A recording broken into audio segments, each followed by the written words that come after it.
Welcome to Srikakulam Shiva 935.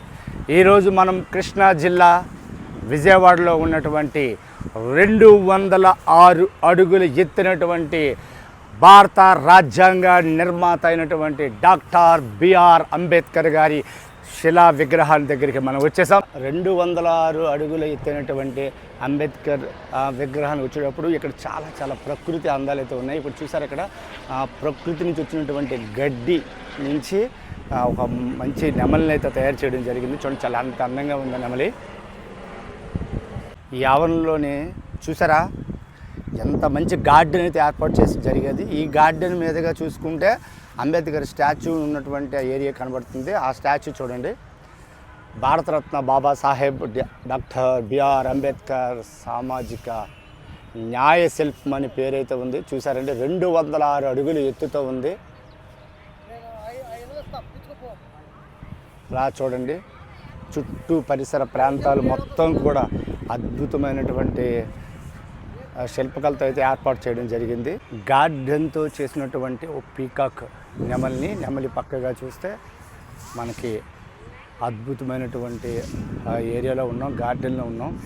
మనసు ఆహ్లాదపరిచే ఈ యొక్క ఏరియాలో ఉన్నాం. ఇక్కడే చూశారు కదా, భారతరత్న బాబాసాహెబ్ డాక్టర్ బి అంబేద్కర్ గారి 206 అడుగులు ఎత్తైనటువంటి అతి భారీ విగ్రహాన్ని మీరు చూస్తున్నారు. మళ్ళీ అలా కిందకి మనం వస్తే మళ్ళా ఈ వాటర్ ట్యాంక్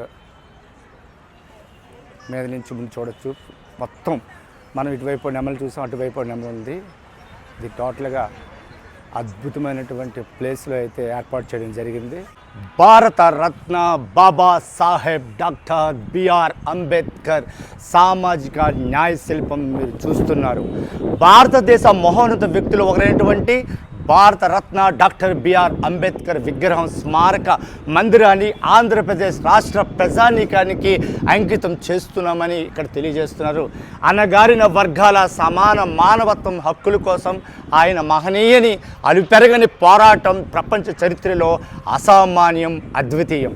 భారత రాజ్యాంగ నిర్మాతగా ఆయన చేసిన కృషి, అందించిన న్యాయం, పరిజ్ఞానం నేటికి మనం స్మరించుకుంటూనే ఉన్నాం. ఆ కృషి వలుడు సాధించిన విజయాలు తెలిపే ఈ గౌరవ చిహ్నమే భారతరత్న డాక్టర్ బిఆర్ అంబేద్కర్ అని తెలుసుకోవచ్చు. ఈ తరాలకే కాకుండా భావి తరాలకి భారత రాజ్యాంగాన్ని రచించిన వారిలో ప్రథమమైనటువంటి డాక్టర్ బిఆర్ అంబేద్కర్ అని తెలియజేయడానికి 206 అడుగుల ఎత్తైన ఈ విగ్రహాన్ని నిర్మించి భావితరాలకు అతని ప్రాధాన్యత తెలియపరిచే విధానం సరికొత్తగా ఉందని మనం ఆలోచింపజేయవచ్చు. డాక్టర్ బిఆర్ అంబేద్కర్ గారి గురించి తెలియాలంటే ముందుగా మనం ఈ ఎగ్జిబిషన్ హాల్లోకి వెళ్ళాలి. 1891 ఏప్రిల్ 14న మౌ సెంట్రల్ ఫ్రాన్సిస్ బ్రిటిష్ ఇండియాలో జన్మించినటువంటి భీమ్రావ్ రామ్జీ అంబేద్కర్ గారు అందరికీ డాక్టర్ బాబా సాహెబ్ అంబేద్కర్గా సుపరిచితులయ్యారు. ప్రముఖ భారతీయ న్యాయవాదిగా, ఆర్థిక శాస్త్రవేత్తగా, రాజకీయ నేతగా, సంఘ సంస్కర్తగా ఇతను అంటరానితనం, కుల నిర్మూలన కోసం ఎంతో కృషి చేశారు. షెడ్యూల్ కులాల సంఘం అనే రాజకీయ పార్టీ పెట్టి ఇతర రాజకీయ పదవులైనటువంటి రిపబ్లిక్ పార్టీ, ఇండిపెండెంట్ లేబర్ పార్టీలో పదవులు సంపాదించారు. ముంబైలో విశ్వవిద్యాలయంలో బిఏ కంప్లీట్ చేసి, కొలంబియా విశ్వవిద్యాలయంలో ఎంఏ పిహెచ్డి చేసి, లండన్ విశ్వవిద్యాలయంలో MSc DSc Gray's Inn bar at law LLD D litt అనే విద్యాభ్యాసం చేశారు. న్యాయ, సామాజిక, ఆర్థిక శాస్త్రాల్లో పరిశోధనలు చేసి మొదట్లో న్యాయవాదిగా, అధ్యాపకుడిగా, ఆర్థిక శాస్త్రవేత్తగా పనిచేశారు. తరువాత భారతదేశ స్వాతంత్ర్యం, పత్రికల ప్రచురణ, దళితుల సామాజిక రాజకీయ హక్కులు, భారతదేశ రాజ్యాంగ వ్యవస్థాపన కోసం కృషి చేసినటువంటి మహనీయుడు. 1956లో ఇతను బౌద్ధ మతాన్ని స్వీకరించడంతో పాటుగా దళితులు సామూహికంగా బౌద్ధ మతంలోకి మార్పిడి చేసుకున్నారు. డాక్టర్ బిఆర్ అంబేద్కర్ గారు మధ్యప్రదేశ్లో మౌ అనే గ్రామంలో జన్మించారు.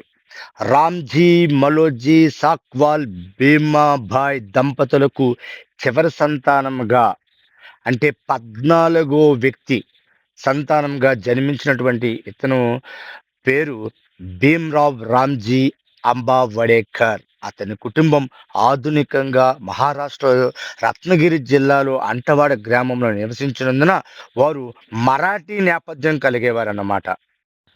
డాక్టర్ బిఆర్ అంబేద్కర్ గారు వంశీకులైనటువంటి మహార్ కులానికి చెందినవారు.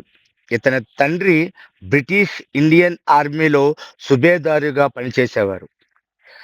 డాక్టర్ బిఆర్ అంబేద్కర్ గారు 6 ఏళ్ల వయసులోనే అశ్రద్ధ, అవగాహన లేకపోవడం వల్ల ఆర్థిక కష్టాల కారణంగా తల్లి చనిపోయింది.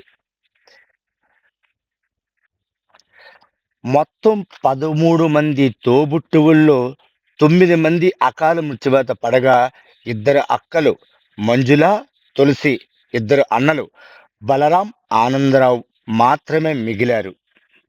మోహార్ల కులాల్లో జన్మించినటువంటి అంబేద్కర్ను అస్పృశ్యులుగా పరిగణించడం వల్ల అంబేద్కర్ చిన్నతనంలోనే అంటరానితనాన్ని ఎదుర్కొన్నారు. అతనిని వేరే పిల్లలతో కలవనీయకుండా, మాట్లాడకుండా పాఠశాల గదిలోని ఒక మూల కూర్చోబెట్టేవారు.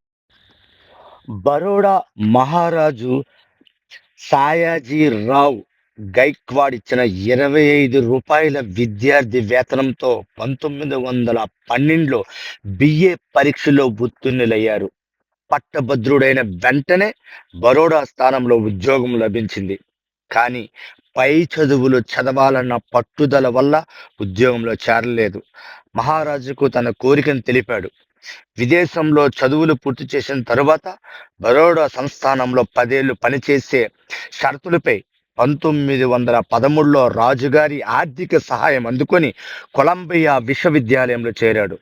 1915లో ఎంఏ, 1916లో పిహెచ్డి పట్టాలను పొందినటువంటి వ్యక్తి మన డాక్టర్ బిఆర్ అంబేద్కర్. ఆనాటి సిద్ధాంత వ్యాసమే 10 ఏళ్ళు తరువాత the evolution of provincial finance in India అనే పేరుతో ప్రచురితమైంది.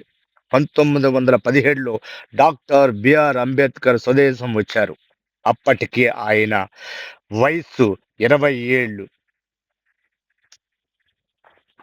ఒక దళితుడు అంత గొప్ప పేరు సంపాదించుకోవటం ఆనాటి అగ్రవర్ణాలకి ఆశ్చర్యం. ఇలా చెప్పుకుంటూ పోతే డాక్టర్ బిఆర్ అంబేద్కర్ గారి కోసం ఎంతో ఉంది, ఎంతో నేర్చుకోవాల్సింది ఉంది, ఎంతో తెలుసుకోవాల్సింది ఉంది. భావి తరాలకు తెలియపరచాల్సిన ఆవశ్యకత ఉంది. కేంద్ర న్యాయశాఖ మంత్రిగా, మొదటి కేంద్ర న్యాయశాఖ మంత్రిగా ఇతను నియమితులయ్యారు. ఎన్నో పదవులు అభ్యసించినటువంటి వీరు 1956 డిసెంబర్ 6న ఢిల్లీలో మరణించారు. మరణాంతరం 1990లో డాక్టర్ బిఆర్ అంబేద్కర్ గారికి భారతరత్నను ప్రదానం చేయడం జరిగింది.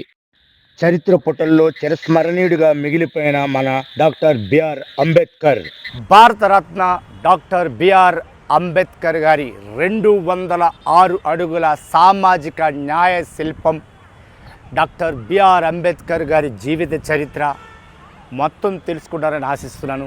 ఈ వీడియో కనుక మీకు నచ్చితే లైక్ చేయండి, షేర్ చేయండి, సబ్స్క్రైబ్ చేయండి. శ్రీకాకుళం శివ 935.